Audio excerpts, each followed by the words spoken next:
Hey guys, and welcome back. Now today we are going over my 5 underrated, inexpensive, aka cheap film cameras going into 2020.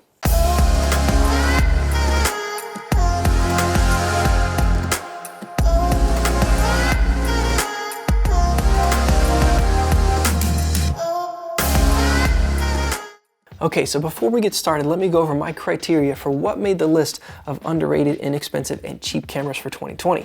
First off, of course, is reliability. So film is becoming more and more popular, and the amount of film cameras there are is not getting any higher. So the well-known and well-sought-after cameras keep going up and up in value, and of course the price of film isn't exactly helping either. So the first requirement to make this list is reliability. I'm looking for cameras that are built well and built to last and are going to still produce great results with great glass. The second is going to be the system it's built around. I want cameras that are going to lead into a more expensive, more sought-after camera if I decide to upgrade later, or a camera that is going to use the same lenses that a more expensive camera might, but at a much cheaper price for the body that I'm going to use. And then of course lastly is going to be price. We're looking for a less expensive alternative to the very expensive, very popular cameras that are out there. So we might sacrifice on ease of use or fully automatic or just battery powered and things like that in order to get a camera that's going to be significantly cheaper. All the cameras I have in front of me, I've been able to find from anywhere from $20 to $60 to $65 compared to their alternatives, which are well over $100 for each of them. So now that you have the criteria, let's get right into the cameras that I have here in front of me. So we'll start at kind of like the lower end of my top 5 and kind of work up towards my number 1 in the top 5. First is going to be the Konica ST901. Now this is an M42 mounted camera. It uses a battery, however, it is also fully mechanical. This camera was produced in the mid-1970s and is kind of one of the last M42 mounted cameras. However, it does have a little bit of a difference. This camera has its own kind of lock that it uses for the Fuji M42 glass. So in order to use the built-in light meter in this camera, you're going to need a Fuji lens. Luckily, they are not expensive at all. However, you still can use other M42 lenses. So you can use the Super Takumar, you can use the Helios, Leica, anything like that, whatever M42 you want, you can use on this. You will just have to shoot it manually. The reason they built in that lock is so that it is more accurate picking your focus, as well as better reading on your settings and the aperture that you pick. You do have the option for automatic shutter speed. On the inside viewfinder, it is nice, big, and bright. On the left side, it's going to show your shutter speed, and up top, it's going to give you a digital readout of your aperture.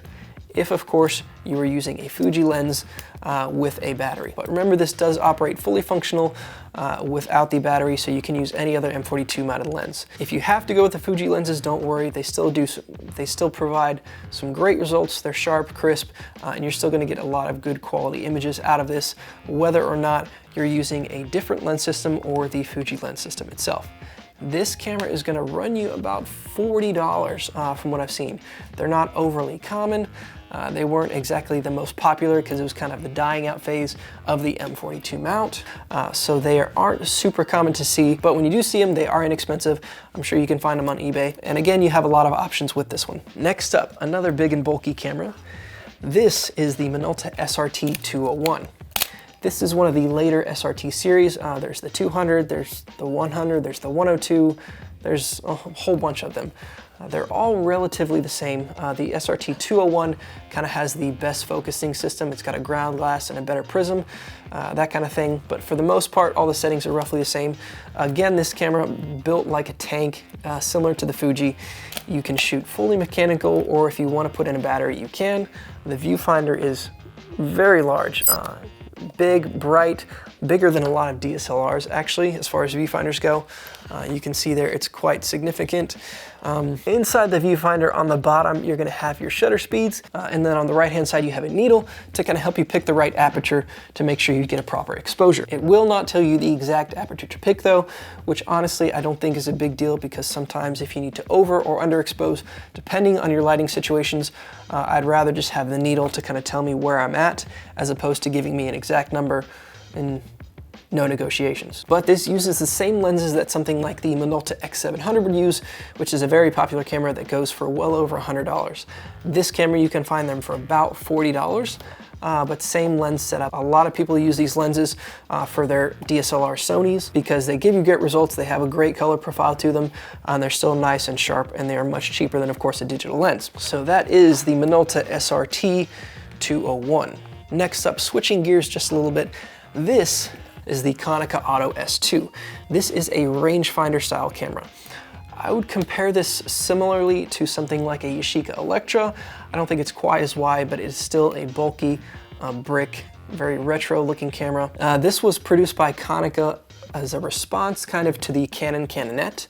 The later version of this fixed a lot of the issues or not attractive nuances that this one has. That's the Konica Auto S3, which goes for $250 to $300. You can pick up an S2 for anywhere in the range of $20 to $40, $45 last time I checked, which was a couple days ago. It has a great lens. It is a Hexanon 45mm 1.8. The focus is a knob here, very easy to use, very smooth. It makes it nice and quick. The viewfinder, again, very large, similar in size, if not bigger, I would think, to the SRT. It's got nice highlight squares, so you can lead in your subject into that rangefinder view. And you, of course, have that focus patch right there in the center. And then on top, it shows you, of course, your aperture, and that's it for the viewfinder. The downside to this camera is picking your aperture and your shutter speed. They're both located on the lens, which makes this lens very complex. I actually took one apart thinking it would be easy to fix, and that is not going back together anytime soon. So closest to the body, you have your aperture. You do have the option for automatic, otherwise it is 1.8 all the way to 16, and it is a smooth pull. So there's no clicking between aperture stops, so you're gonna have to kind of take it away and look down, or be in the viewfinder and kind of feeling your way through it. Just past that is the shutter speed, which does click and goes from 500 all the way down to 1 second. And then it does have a bulb mode. There is a little bit of a groove on both of those wheels, but it is nearly impossible to feel the difference. They're so close to each other, and there's nothing really sticking out. It's kind of that slick chrome, so it makes it rather difficult to adjust and run a gun on the fly. Other than that though, this is a very great rangefinder camera to start out with. I've used it before, had a lot of fun with it. I love the viewfinder on this. That is probably my biggest pro of this camera. Also on this, the light meter is built in to the top of the lens. So if I decide to put a variable ND filter or any other filter on that, it's gonna automatically correct the settings for the camera with the battery, which is great because then I don't have to compensate for that like I would with a different rangefinder perhaps. However, they don't make the batteries for this camera anymore, so the light meter accuracy can be slightly off depending on what battery you go with. These use the old Mercury batteries, so you just have to look up the alternatives for that. 3 down, 2 to go. This is also another fun little camera. Back to the SLRs. This is the Pentax ME Super. All black, might I add. The equivalent to this would be the K1000. Same lens system, however the K1000 is fully mechanical. The ME Super does require a battery to work. However, if your battery does die, or if you just decide not to use one, you do have the option to shoot at an automatic 1/25th of a second and just adjust your aperture accordingly. That does not seem like fun to me though. Then there is a manual mode, auto mode, bulb mode, and then a lock mode, so you don't mess with buttons when it's in your bag or things like that and waste your battery. The great thing about this camera is if you're not pressing a button, your battery's not dying. So the battery will last you, should last you for years in this camera. Again, aperture on the lens. Your shutter speed, if you have an auto, it's auto. If you do put it manual though, there is no dial for the shutter speed. There's 2 buttons on top and you press up or down in order to adjust your shutter speed accordingly. Little different. Okay, so it's very different than just about most any film camera of the same period or earlier, but it's interesting. I actually, I don't know how I feel about it yet. But yeah, I actually really enjoyed using this. Took it out for sunset and I was kind of worried about how the results were gonna be, but it actually came out really well. The lighting was very accurate, the colors were great, and yeah, I think it's a great camera to use if you don't wanna go the more expensive route. And I will definitely hang on to one and keep using one in the future because, I mean, it is a very nice compact setup. It is inexpensive. I think you can find these anywhere from 40 to 60 bucks. Mainly because of the electronic thing up here. Some people say they've had a lot of issues with them. But yeah, they're a great camera. They're pretty easy to find. Pentax made a large amount of them. So yeah, great camera to go with. And last on the top 5 list, we've made it. This is the Nikon EM. So this is a very compact, simplified version of all of your favorite Nikons that you would like. The FG, the FA, the FM, the FM2, the FA2, the FE3, the FG2, FG2A, FM3A, FBC, all those effing Nikons. This is going to be the dumbed down, simplified version of this, but uses the same lens setup. You can get these for about $60, give or take. And then when you're ready to upgrade, you can take the glass from this and put it on your newer effing Nikon. Probably going to be most similar to the Nikon FG. They're similar in size, only the FG kind of gives you full control over your shutter speed and aperture, whereas this camera does not. The Nikon EM is an aperture priority camera, meaning you pick the aperture, the camera picks the shutter speed. It does require a battery to work. However, if your battery dies or you decide to forget them, it does have a manual 1/90th of a second. And then also next to that is a bulb mode.